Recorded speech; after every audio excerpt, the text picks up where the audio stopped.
जी अस्सलाम वालेकुम। मेरा नाम मोहम्मद अब्बास है, वल्दमानुल्लाह भट्टी, चक नंबर 392 गाबे।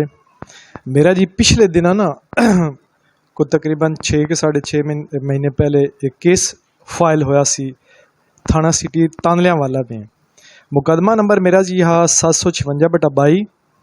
उन दे विच जी साडा जिहड़ा आईओ मुकर्रर होया या अपॉइंट होया वो राणा मोहम्मद अनवर सी ASI। साडा जी 15 की कॉल ते भी राणा साहब गए जी।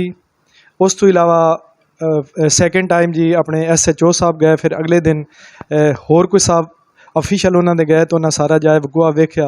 साडी FIR बिल्कुल मैरिट ते हुई तो FIR नूं मेनटेन रखने वास्ते राणा साहब जी साडे कोल डिमांड की 1.5 लाख रुपए की 2 लाख दी।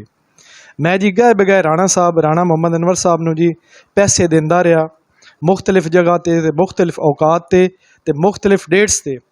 लेकिन राणा साहब साड़ी जी मुखालिफ साइड आई ना उनके कोल पैसे ज़्यादा लै ले एज ए रिश्वत। तो मेरी मेन दफात है ना जिंदे 452 शामिल आई। उस तो इलावा 5-6 और दफात आन वो भी राणा साहब ने ख़त्म कर छड़ियाँ।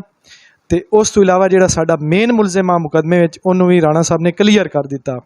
मेरी CPO साहब से इंतहाई गुजारिश है कि राणा साहब जेडे मेरे को मुबलिक 1,33,000 रुपया लिया वो मेरे वापस कराए जावन, क्योंकि मेरी किसी जगह पर भी ना इस तांदलियावाला सिटी में कोई बंदा सुनता कोई गल नहीं है जी। तो मेरी जी CPO साहब से तो IG पंजाब तक जी अगर मेरी आवाज़ पहुँचती ना तो मैनू जी वो मेरे 1,33,000 रुपया वापस दिलाया जाए राणा साहब को। तो राणा साहब नाल महकमाना कार्रवाई भी की जाए। उस तो इलावा जी मेरी इस मीडिया के थ्रू आला हुकाम तक गुजारिश कि राणा साहब मैनू बार बार बड़ियां धमकियां खतरनाक देंदे, मैनू टॉर्चर करने की कोशिश कर दें। जे अगर मेरे नाल या मेरी फैमिली नाल किसी किस्म का कोई टॉर्चर हुई या ज्यादती हुई तो उनका राणा मोहम्मद अनवर ASI थाना सदर तांदलियावाला होगा जी।